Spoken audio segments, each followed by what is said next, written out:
Hello guys, welcome to share market Tamil. இன்றைக்கி நம்ம வீடியோவில் பார்க்கக்கூடிய கம்பெனி பார்த்தீங்கன்னா சவுத் இந்தியன் பேங்க்.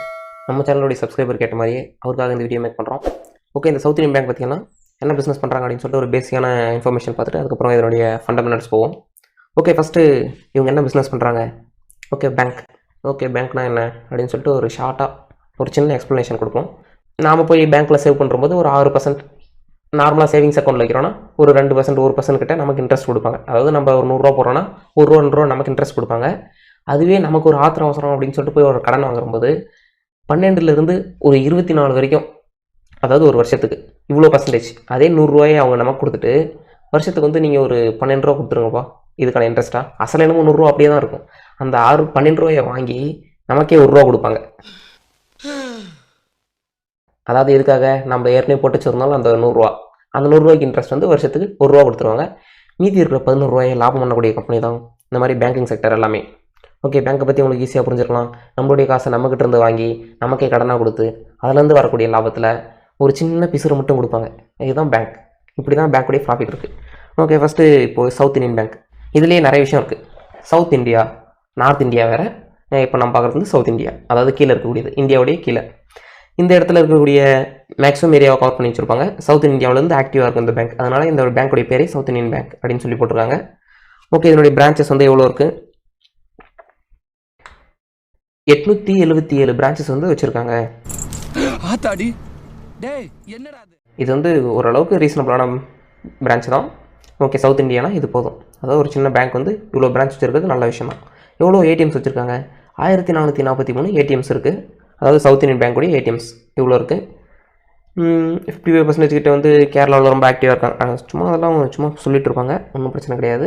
எந்தெந்த ஏரியாவில் எவ்வளோ இருக்காங்க அப்படின்னு சொல்லிட்டு சும்மா பிரான்ச் எவ்வளோ இருக்குது, ஏடிஎம்ஸ் எவ்வளோ இருக்குது அதை மட்டும் பார்த்தா போதும். ஓகே, இதனுடைய மார்க்கெட் கேபிட்டல் எவ்வளோ? 1649 கோடி இதனுடைய மார்க்கெட் கேபிட்டலாக இருக்குது. அதாவது இந்த சவுத் இந்தியன் பேங்க்குடைய மார்க்கெட் கேபிட்டல். கரண்ட் ப்ரைஸ் இப்போ என்ன ப்ரைஸில் ட்ரேட் ஆகிட்டு இருக்குது? அதாவது இன்றைக்கி 7 ரூபா 88 பைசாவில் இன்றைக்கி ட்ரேட் ஆகிட்டு இருக்குது. கொஞ்சம் குறைவான அமௌண்ட் தான். ஓகே, சவுத் இந்தியன் பேங்க் வந்து ஒரு 10 ரூபாய்க்குள்ளே இருக்குது. போகிற போக்கில் ஒரு 100 ஷேர் வாங்கலாம், 1000 ஷேர் வாங்கலாம் அப்படின்னு சொல்லிட்டு நம்ம நினைப்போம். வாங்கணுமா வேணாமன்றதை அனலைஸ் பண்ணி பார்த்துட்டு தான் சொல்லணும், சும்மா சொல்லிடக்கூடாது. ஓகே, நெக்ஸ்ட்டு ஹை லோ எவ்வளோ போயிருக்கு அப்படின்னு சொல்லி பார்ப்போம். ஹையஸ்ட்டு பார்த்தீங்கன்னா 14 ரூபா ஹையஸ்ட்டாக போயிருக்கு, அதாவது ஒரு வருஷத்தில். அதுவே லோயஸ்ட்டு பார்த்தீங்கன்னா 7 ரூபாயாக போயிருக்கு. Double the rate. நீங்கள் 14 ரூபாய்க்கு வாங்கியிருந்தீங்கன்னா 100% வீழ்ச்சி. 50%. 7 ரூபா வந்து குப்பரை விழுந்திருக்கு. ஒன்றும் பிரச்சனை கிடையாது. என்ன பேசிட்டு இருக்கும்போது பிபி ஊதுற பார்ப்போம். இந்த ஷேர் வந்து கண்டிப்பாக மீண்டும் மேலும் அப்படின்னு சொல்லிட்டு சில பேர் சொல்லுவாங்க. அதை நம்ம அப்புறம் பார்ப்போம். பி ரேஷியோ பார்த்தீங்கன்னா, என்னடா பி ரேஷியோ இல்லை, ஒரு வேளை பிரிண்ட் பண்ண மாட்டாங்கன்னு நினச்சக்கூடாது, அது தப்பு. பி ரேஷியோ பார்த்தீங்கன்னா இதுதான் பி ரேஷியோ. அதாவது நான் தெளிவாக போடுவேன். ஓகே, நெக்ஸ்ட்டு புக் வேல்யூ எவ்வளோ அப்படின்னு சொல்லிட்டு பார்த்தோன்னா ரொம்ப நல்ல விஷயம். புக் வேல்யூ 27 ரூபாயில் இருக்குது புக் வேல்யூ. அதுவே பார்த்தீங்கன்னா ஷேர் ப்ரைஸ் பார்த்தீங்கன்னா 7 ரூபாயில் இருக்குது. 20 ரூபா வந்து அதிகமாகவே இருக்குது. ஸோ அதனால் இது வந்து ஒரு நல்ல விஷயம். புக் வேல்யூ வந்து எப்போ அதிகமாக இருக்கோ, கரண்ட் ப்ரைஸை விட அதிகமான ப்ரைஸில் புக் வேல்யூ இருக்கும்போது அது வந்து நல்ல விஷயம். 100க்கு ஒரு சில ஸ்டாக் மட்டும் தான் இந்த மாதிரி கிடைக்கும். அதனால் இதை புக் வேல்யூ மட்டும் கொஞ்சம் நல்ல விஷயம் அப்படின்றதுனால இதை நல்லா ஹைலைட் பண்ணி காட்டுவோம். Dividend yield 0. இதுக்கான விஷயத்தை நான் பின்னாடி சொல்கிறேன். இந்த பி ரேஷியோ, டிவிடெண்ட் ஈல்டு இது ரெண்டுத்தையும். நெக்ஸ்ட்டு ஃபேஸ் வேல்யூ வந்து 1 இருக்குது, ஒன்றும் பிரச்சனை கிடையாது, 1 இருக்கிறதுனால. Next return capital, return equity. நம்ம கொடுக்கக்கூடிய காசுக்கு எவ்வளோ ரிட்டர்ன்ஸ் வருது? 7 ரூபா கொடுத்து வாங்கினோன்னா 70 பைசா ரிட்டர்ன்ஸ். அதுதான் இங்கே 1% அப்படின்னு சொல்லி போட்டிருக்காங்க. நம்ம கொடுக்கக்கூடிய ஷேர் ப்ரைஸுக்கு எவ்வளோ earn பண்ணுறாங்க பர்சன்டேஜ் அப்படின்னு பார்த்தோன்னா 1%. ரிட்டர்ன் ஆன் கேபிட்டல் எம்ப்ளாய், அவங்ககிட்ட இருக்க மொத்த பணத்தையும் வச்சு நம்ம ஷேர் ப்ரைஸ் மட்டும் இல்லாமல் அவங்ககிட்ட இருக்கக்கூடிய அசட்டு, கடன் வாங்கினது எல்லாத்தையும் சேர்த்து 5% கிட்ட ப்ராஃபிட் பண்ணுறாங்க. அதுதான் ரிட்டர்ன்ஸ். 5% கிட்ட அவங்களுக்கு ரிட்டர்ன்ஸ் வருது. அதுதான் அங்கே 5 அப்படின்னு போட்டிருக்காங்க. ரொம்ப பெருசாக குழப்பிக்கூடாது. ஓகே, இது பார்த்திங்கன்னா சார்ட்டு ஒன்றும் கிடையாது, 10 வருஷத்துக்கு வச்சுருக்கோம். ஸ்டார்டிங்கில் வந்து ஒரு 20 ரூபா இந்த ரேஞ்சிலேருந்து, சும்மா ஒரு 20 ரூபா இந்த ரேஞ்சிலேருந்து, சும்மா ஹையஸ்ட் வந்து ஒரு 33 ரூபா இந்த ரேஞ்ச் வரைக்கும் ஹையஸ்ட் போயிட்டு அதுக்கப்புறம் இப்போ பார்த்திங்கன்னா 7 ரூபா கிட்ட ட்ரேட் ஆகிட்டு இருக்குது. இந்த சார்ட் வந்து ரொம்ப இம்பார்ட்டன்ட். நம்ம வந்து கொஞ்சம் பின்னாடி போயிட்டு அப்புறம் முன்னாடி வருவோம். கேஜிஎஃப் மாதிரி ரொம்ப பின்னாடி போயிட்டுனா முன்னாடி போயிட்டுனா அப்படின்னு கேட்டு திருப்பி வருவோம்.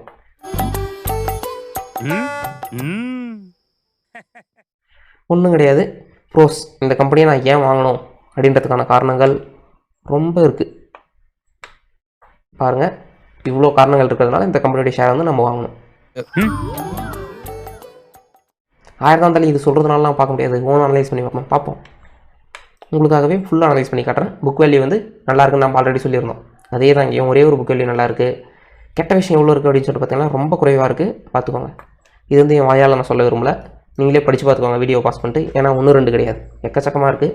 அதனால் நம்மளால் முடியல. ஓகே, நெக்ஸ்ட்டு பார்த்தீங்கன்னா கம்பேரிசன் பண்ண வேண்டிய அவசியம் இல்லை. ஏன்னா நமக்கு ஆல்ரெடி தெரிஞ்சிருச்சு இதுக்கு மேலே என்ன கம்பேரிசன் அப்படின்னு சொல்லிட்டு நினைப்பீங்க. இருந்தாலே சிலருக்காக எல்லா பேங்க், அதாவது இதே செக்டரில் இருக்கக்கூடிய ஒவ்வொரு பேங்க்ஸோடையதும் இதில் இருக்குது. இப்போ என்ன ப்ரைஸில் ட்ரேட் ஆகிட்டு இருக்குது அப்படின்றது தான் இந்த காலம். ஒவ்வொன்றும் பார்த்தீங்கன்னா இது 1500 ட்ரேட் ஆகிட்டு இருக்குது, 700, 1700 இந்த மாதிரி சும்மா ஒன்று ஒரு ப்ரைஸில் ட்ரேட் ஆகிட்டு இருக்குது. அதே சமயத்தில் சவுத் இந்தியன் பேங்க் பார்த்தீங்கன்னா 7 ரூபா கிட்ட ட்ரேட் ஆகிட்டு இருக்குது. ஓகே, பி ரேஷியோ இங்கே எதுவுமே இல்லை, ஆல்ரெடி சொல்லியிருந்தேன். பி ரேஷியோ இதுக்கு 0 அப்படின்னு சொல்லிட்டு. அதாவது பி ரேஷியோன்றது எவ்வளோ ஏர்ன் பண்ணுது, என்ன ப்ரைஸில் இருக்குது, இதை பொறுத்து தான் பி ரேஷியோ இருக்கும். பி ரேஷியோன்றது கம்மியாக இருக்கிற வரைக்கும் நல்லது, அதுக்குன்னு எல்லாமே போயிடக்கூடாது. புரியுதா? பி ரேஷியோன்றது ஏதாச்சும் ஒரு வேல்யூ இருக்கணும். கம்மியாக இருக்கிறது நல்லதுன்னு சொன்னீங்களே, 0 ரொம்ப கம்மி, அதனால் அது நல்லது அப்படின்னு சொல்லிடக்கூடாது. யாரும் ப்ராஃபிட்டே பண்ணல, அதனால தான் அங்கே ஒன்றும் இல்லை. அதைத்தாண்டா சொல்ல வர்றேன். நீ கராத்த மாசம் நினைச்சு எல்லாரும் கூப்பிட்டுக்கிட்டு இருக்காங்க. Next market capital. இப்போ நீங்கள் நினைப்பீங்க, இவ்வளோ பெரிய மார்க்கெட் கேபிட்டல் இருக்கக்கூடிய கம்பெனியை இது கூட கம்பேர் பண்ணுறீங்களே, உங்களுக்கெல்லாம் மனசாட்சி இருக்கா அப்படின்னு சொல்லிட்டு நீங்கள் கேட்கலாம். அடுத்து சொல்கிறேன். இப்போ டெப்ட்டு பார்ப்போம். டெப்ட்டு பார்த்தீங்கன்னா ஓகே இருக்குது, ஓரளவுக்கு இதுலேயும் டெப்ட் இருக்குது. ஓகே, இதுலேயும் டெப்ட் இருக்குது. அதே மாதிரி ப்ராஃபிட் இதில் இருக்குது, இதில் இருக்கான்னு பார்க்கக்கூடாது. டெப்ட் மட்டும் இருக்குது, ஒன்றும் பிரச்சனை கிடையாது. இப்போ அதே டெப்ட்டை இதை விட இது டெப்ட் கம்மியாக தான் இருக்குது, அப்படின்னா நல்லது தானே அப்படின்னு சொல்லிட்டு கேட்டக்கூடாது. ஆவேசப்பட்டு இந்த மார்க்கெட் கேபிட்டலுக்கு இந்த டெப்ட் எவ்வளோ, இந்த மார்க்கெட் கேபிட்டலுக்கு இந்த டெப்ட் எப்படி அப்படின்றத எங்கே பார்ப்போம். மாதிரி தத்துவம் பேசிட்டு ஏன்டா அதட்டலங்க, துக்கம் தொண்டை அடிச்சு பஸ்ட் அவுட் ஆகி வெளியே வருது. வெளியில வந்துடுச்சுல்ல, விஷயத்தை சொல்லு கேளுங்க. டெப்ட் ஈக்விட்டி ரேஷியோ இதில் பார்த்தீங்கன்னா 14 இருக்குது ரேஷியோ. இங்கே பார்த்தீங்கன்னா 7 இருக்குது ரேஷியோ. அப்பயே நீங்கள் சுதாரிச்சிருக்கணும். இதுக்கு மேலேயே நான் பார்ப்பேன் அப்படின்னு சொல்லிட்டு நினச்சோம்னா உங்கள் விஷயம் தான். நான் அதையும் ப்ரூவ் பண்ணி காட்டுறேன். இந்த டெப்ட்டை கம்பேர் பண்ணும்போது 7 டைம்ஸாக இருக்குது, இங்கே 14 மடங்கு வந்து அதிகமாக இருக்குது டெப்ட். இபிஎஸ் ஏர்னிங் பர் ஷேர், ஒரு சிங்கிள் ஷேர் நீங்கள் இவ்வளோ காசு கொடுத்து வாங்குறீங்க, அதாவது 7 ரூபா கொடுத்து வாங்குறீங்க. சின்ன காசாக இருந்தாலும் காசு தானே.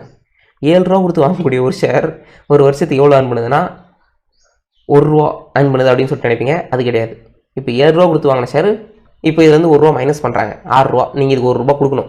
நான் என்ன லூஸா? இந்த 7 ரூபா கொடுத்து நீங்கள் வாங்கினதுனால உங்கள் தலையெழுத்து இது 1 ரூபா நம்ம கொடுக்கணும். அந்த மாதிரி ப்ராஃபிட்டே பண்ணாமல் நம்மகிட்ட இருக்க காசை நம்மகிட்ட இருந்து வாங்கிட்டு இருப்பாங்க, மைனஸில் போய்ட்டுருக்கோம். ஏர்னிங்ஸ் பார்த்தீங்கன்னா சேல்ஸ் பார்த்தீங்கன்னா 5 வருஷத்தில் 5% இருக்குது. இங்கே ஒவ்வொரு கம்பெனிஸும் ஒவ்வொரு பர்சன்டேஜ் இருக்குது, ஒன்றும் பிரச்சனை கிடையாது. ப்ராஃபிட் தான் முக்கியம். எவ்வளோ சேல்ஸ்னாலையும் பண்ணலாம். ப்ராஃபிட் ஒரு கணக்கு இருக்கா இல்லையா? அந்த ப்ராஃபிட்டில் பார்த்தீங்கன்னா 28% மைனஸில் இருக்குது. 100 ரூபா கொடுத்து இந்த ஷேரை வாங்கியிருக்கோம் அப்படின்னா 28% வந்து நட்டத்தில் போயிருக்கு. இந்த நட்டத்தை யார் அடிக்கிறது? நாம தான் அடிக்கணும். நம்ம கொடுத்துருக்க ஷேர் ப்ரைஸில் இதெல்லாம் கரெக்ஷன் ஆகும். இப்போ நான் சொல்லியிருந்தேன்ல, பின்னாடி போய்ட்டு முன்னாடி வரும் அப்படின்னு சொல்லிட்டு மாநாடு மாதிரி மேலே போகிறோம். ஷேர் ப்ரைஸ் பார்த்தீங்களா, ஏதாச்சும் ப்ராஃபிட் பண்ணால் மார்க்கெட் மேலே போகும், ஒரு ப்ராஃபிட்டும் பண்ணலாம் மார்க்கெட் கீழே தான் வரும். பாருங்கள், நட்டம் பண்ணால் கீழே இறங்கியிருக்கு.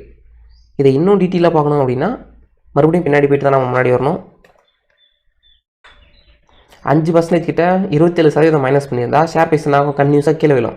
ஓகே, கீழே விழுந்த உடனே சில பேர்லாம் சொல்லுவாங்க, ரொம்ப வேல்யூபிளான ஸ்டாக்கு, ரொம்ப கம்மியான ப்ரைஸுக்கு கிடைக்குது, வாங்கிக்கோங்க, டீ காஃபி பண்ணுற மாதிரி பண்ணுங்க அப்படின்னு சொல்லுவாங்க. டீ காஃபி நாம் பண்ண முடியாது, அவங்க நம்மளை வச்சு டீ சாப்பிடுவாங்க. சேல்ஸ் பார்த்தீங்கன்னா இவ்வளோ க்ரோர்ஸுக்கு சேல்ஸ் நடந்திருக்கு. ப்ராஃபிட்லாம் போக எவ்வளோ, டேக்ஸ் எல்லாம் போக எவ்வளோ ப்ராஃபிட் பண்ணியிருக்காங்க அப்படின்னு சொல்லிட்டு பார்த்தோன்னா இங்கே ப்ராஃபிட்லாம் போக எவ்வளோ டேக்ஸ் பண்ணியிருக்காங்க அப்படின்னு சொல்லிட்டு உல்ட்டாவாக இருக்கும். 220 கோடி வந்து நட்டம். எப்படி ஒரு வருஷத்துக்கு டேக்ஸ் எல்லாம் போகவே இது நட்டத்தில் இருக்குது. இந்த காசு எவங்க கட்டுறது? இந்த 200 கோடி 220 கோடி கிட்ட வந்து நட்டம் பண்ணியிருக்காங்க. ஒன்றும் பிரச்சனை கிடையாது. ப்ரொமோட்டர் ஹோல்டிங் 0, அது ஒன்றும் பிரச்சனை கிடையாது. கம்பெனியோட மேனேஜ்மெண்ட்டை பொறுத்து தான். ப்ரொமோட்டரே இல்லை ஒரு கம்பெனிக்கு, அதுக்குன்னு அது நான் கெட்ட கம்பெனியும் கிடையாது. ப்ரொமோட்டர் இருக்கிறதுனால எல்லா ஷேர்ஸுமே ப்ரொமோட்டர் வச்சிருக்காரு, ஃபுல் ஹோல்டிங்ஸ் வச்சிருக்காரு, அதனால அது நல்ல கம்பெனி ஆயிடாது. நெக்ஸ்ட் இம்பார்ட்டன்ட் மேட்டர் பார்த்தீங்கன்னா ப்ளட்ஜ் பண்ணியிருக்காங்களா? எதையும் ப்ளட்ஜ் பண்ண கிடையாது, அது ஒரு நல்ல விஷயம். நெக்ஸ்ட் டிவிடெண்ட் ஈல்டு, ப்ராஃபிட்டே இல்லை, எங்கிறது டிவிடெண்ட்? இங்கே நட்டத்தில் போய்ட்டு இருக்கு company. Next return on equity, நம்ம கொடுக்கக்கூடிய அமௌண்ட் வச்சு அவங்க பண்ணக்கூடிய ரிட்டர்ன்ஸ் 1% ஆகும். அவங்ககிட்ட இருக்கக்கூடிய மொத்த கேபிட்டலையும் வச்சு பண்ணக்கூடிய ரிட்டர்ன்ஸ் 5% உள்ளது. ஓகே, இது இன்னும் கொஞ்சம் கீழே போவோம், நீங்கள் தப்பாக எடுத்துக்கூடாது. ஓகே, இதில் சும்மா நம்ம நம்பர்ஸில் எவ்வளோ க்ரோஸ் ப்ராஃபிட் பண்ணிக்கலாம் அப்படின்னு பார்க்கறத விட இபிஎஸ் பார்ப்போம். ஒரு ஷேருடைய ஏர்னிங்ஸ், இதுதான் முக்கியம். இதில் 39 பைசா earn பண்ணி கொடுத்துருக்காங்க 2019 மார்ச்சில். அதாவது ஒவ்வொரு குவார்ட்டரோட ரிசல்ட்ஸ் இருக்கும். ஒரு வருஷத்துக்கு 3 குவார்ட்டர், சாரி 4 குவார்ட்டர். ஸோ வந்து பார்த்திங்கன்னா அதுக்கு அடுத்தது கண்டினியூஸாக அப்படியே கொஞ்சம் கொஞ்சமாக இன்க்ரீஸ் ஆகிட்டு இங்கேருந்து நம்மளுடைய வேட்டையை ஆரம்பிச்சிருச்சு. மார்ச் 20 மைனஸில் போக ஆரம்பிச்சிருக்காரு. கண்டினியூஸாக முன்ன பின்ன போயிட்டுருக்குது. பெருசாக ப்ராஃபிட்டே கிடையாது. அதாவது நான் நியூட்ரல், நான் யார் ஒம்புக்கும் போவது கிடையாது, யாரும் என் ஒம்புக்கு வருவது கிடையாது அப்படின்ற மாதிரி சும்மா ஒரு கடமைக்கேன்னு இருக்குது. இதில் நீங்களே பாருங்களேன், 0.39 0.4 எதனா ஒரு க்ரோத் இருக்குது. ஓகே, இதெல்லாம் நல்லாயிருக்கு, இது குறை சொல்லக்கூடாது. இந்த கம்பெனியான க்ரோத் EPS இவ்வளோ தான். நம்ம 10 ரூபாய்க்கு கொடுத்து வாங்கக்கூடிய ஷேர் எவ்வளோ தான் earn பண்ணி கொடுக்கும், அவ்வளோதான் earn பண்ணி கொடுக்கும். இங்கே பாருங்கள், எந்த ப்ராஃபிட்டும் கிடையாது. இந்த ஸ்டாக்கை போட்டு இவ்வளோ அழுத்துறதுக்கு காரணம் என்னன்னா, சும்மா ஒருத்தர் இந்த ஸ்டாக்கை தூக்கி பிடிப்பார். அதனால தான் இந்த ஸ்டாக்கை போட்டு இவ்வளோ அழுத்திட்டு இருக்கோம். நம்மளுடைய மக்கள் யாராச்சும் வாங்கி நம்ம தலையில் மிளகா அரைச்சிட்டாங்களா என்ன பண்ணுறது, அதுக்காக தான். ஓகே, இதில் next year on year results quarter பார்த்தா ரொம்ப பிரமாதமாக இருந்துச்சு. இப்போ இயர் ஆன் இயர் பார்க்குறோம். ஓகே, 2010 இருந்திருக்கு, ₹1 earn பண்ணி கொடுத்துருந்துருக்கு வருஷத்துக்கு. அது குவார்ட்டருக்கு, ஒரு குவார்ட்டருக்கு எவ்வளோ earn பண்ணி கொடுத்ததுன்றது அந்த டீட்டெயில்ஸ். இது வருஷத்துக்கு எவ்வளோ earn பண்ணி கொடுத்துருக்கு அப்படின்றது. ஓகே, ₹1.50 ஒவ்வொரு ரூபா 94 பைசா வரைக்கும் இன்க்ரீஸ் ஆகி ₹2.80 83 இந்த மாதிரி இன்க்ரீஸ் ஆனது. அதுக்கு கெட்ட காலம் இங்கிருந்து ஆரம்பிச்சிருக்கு. ₹1.70 80. ஓகே, இங்கே கூட ஓகே தான், நல்லா ப்ராஃபிட் தான். ஓரளவுக்கு கம்பெனி தான் கொஞ்சம் முன்ன பின்ன ஏற்ற மேற்கங்கள் இருக்க தான் செய்யும். அதனால் அதுக்குன்னு அது தப்புன்னு சொல்லிட முடியாது. அகர 2017 இதுக்கு அகராதி பிடிச்சிருக்கு. ஏன் சூப்பு அப்படி பார்க்குறீங்க? எங்க முதல்ல சொல்லு.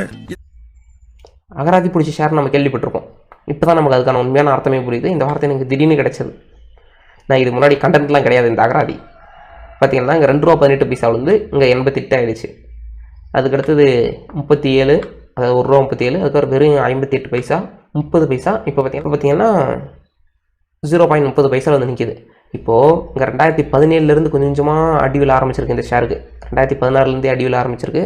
ஓகே, இதை தான் நான் அந்த சார்ட்டில் பார்க்கணும். அதாவது மாநாடு கான்செப்ட் வெல்கம். ஓகே, எக்ஸிக்யூட்டிவ் மாநாடு கான்செப்ட் இஸ் 2017 அதனுடைய வேட்டை ஆரம்பமாகிவிட்டது. ஓகே, 2017 ஓகே 18 இங்கேருந்து சரிவுகள் ஆரம்பம். 33 பைசாவில் இருந்தது. இவங்களுடைய ரிசல்ட்ஸ் மோசமாக இருக்குது. ஷேர் ப்ரைஸ் கீழே இறங்கிட்டு இருக்குது. ஆனால் பார்த்தீங்கன்னா இந்த டைமில் இருந்துட்டு ஓகே ஷேர் ப்ரைஸ் வந்து ஒரு நல்ல கம்மியான ப்ரைஸில் கிடைக்குது, வாங்கிக்கோங்க அப்படின்னு சொல்லிட்டு சொல்லுவாங்க. இங்கேருந்து இது வந்து தான் கம்மியாக உங்கள் 33 ரூபாயிலேருந்து 3 மடங்கு கீழே குறைஞ்சிருச்சு. 10 ரூபாய்க்கு வந்துருச்சு, 5 ரூபாய்க்கு வந்துருக்கு. இது பெரிய வீழ்ச்சி.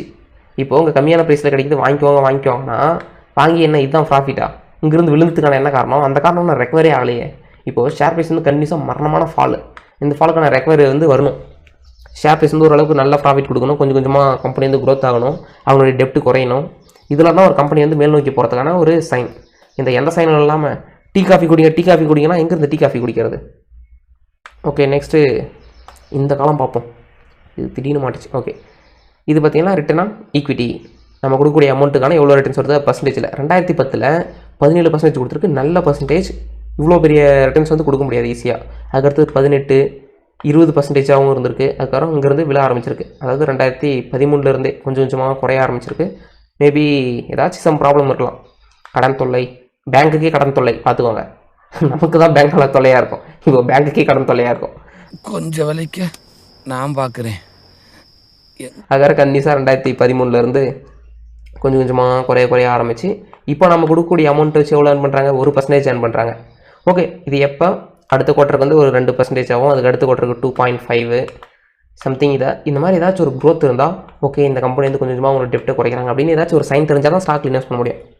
நம்ம போய் ஏதோ ஒன்று ஏனாதான் வாங்கக்கூடாது. நான் இந்த ஸ்டாக்கை போட்டு ரொம்ப டம்ப் பண்ணுறேன்னு நினைக்காதீங்க. நாம் சொல்கிறதுக்காக எந்த ஸ்டாக்கையும் விற்கணுன்ற அவசியமும் கிடையாது, வாங்கணுன்ற அவசியமும் கிடையாது.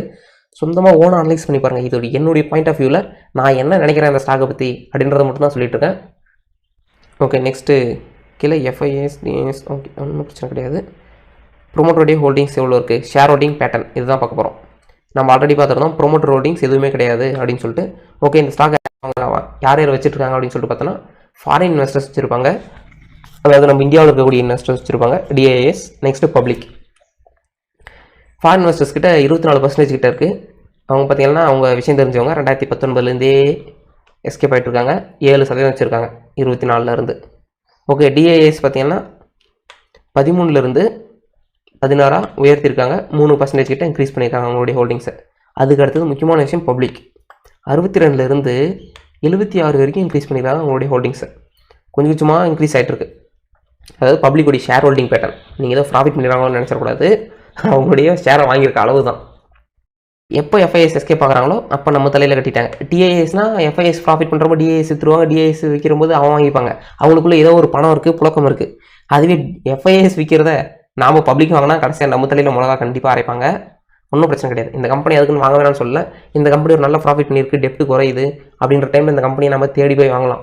அதுவே இந்த கம்பெனி வந்து கொஞ்சம் கொஞ்சமாக அவங்களுடைய ப்ராஃபிட்லாம் குறைஞ்சிட்டு இருக்குது, அவங்க வந்து ரொம்ப பின்னோக்கி போகிற மாதிரி இருக்குது அப்படின்னு சொல்கிற சுச்சுவேஷனில் நாம் இந்த ஷேரை கொஞ்சம் பார்த்து சூதானமாக ஹேண்டில் பண்ண வேண்டிய கட்டாயத்துக்கு உட்படுத்துகிறோம். நீங்களே பாருங்கள், பார்த்து இன்வெஸ்ட் பண்ணிக்கோங்க. ஓகே, நம்ம சப்ஸ்கிரைபர் கேட்டதாக தான் இந்த ஸ்டாக் எடுத்துருக்கோம், வேறு எந்த உள்நோக்கமும் கிடையாது. ஃபைனலாக வீடியோட எண்டு பண்ணிட்டோம். இந்த வீடியோ பிடிச்சிருந்தால் லைக் பண்ணுங்கள். இந்த வீடியோ யாருக்கு யூஸ்ஃபுல்லாக இருக்குமோ அவங்களுக்கு ஷேர் பண்ணுங்கள். இது வரைக்கும் இந்த வீடியோ பார்த்துக்காக நன்றி கலந்த வணக்கங்கள். இதோட வீடியோ முடிச்சுப்போம். மறக்காமல் அந்த சப்ஸ்கிரைப் பட்டனை தட்டி விட்டு இந்த வீடியோவிலேருந்து எக்ஸிட் ஆகிக்கோங்க. ஒன்றும் பிரச்சனை கிடையாது. ஓகே, நாமளும் இந்த வீடியோ